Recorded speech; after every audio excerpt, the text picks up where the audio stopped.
একটা মহিলাকে আরশের উপর থেকে আল্লাহ সালাম জানিয়েছেন, ওই মহিলাটাই আমার নানি খাদিজা।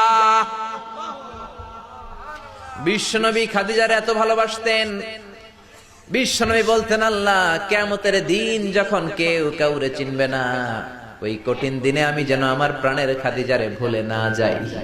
খাদিজা ইন্তেকালের পরে বিশ্বনবী নিজ হাতে দাফন কাফন করলেন, কবরের সামনে দাঁড়িয়ে দোয়া করলেন।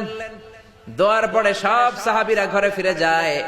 আবু বকর বললেন, নবী চলেন ঘরে ফিরে যাই, দাফন শেষ, কাফন শেষ, দোয়াও শেষ। বিশ্বনবী বললেন, না আবু বকর, আমি যাব না, তুমি যাও, আমি কবরের সামনে দাঁড়িয়ে থাকবো।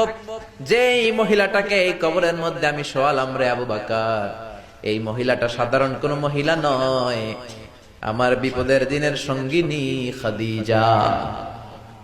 মক্কায় এই মহিলাটাই আমার হাতে প্রথমে কালিমা পড়ে ইসলাম ধর্ম গ্রহণ করে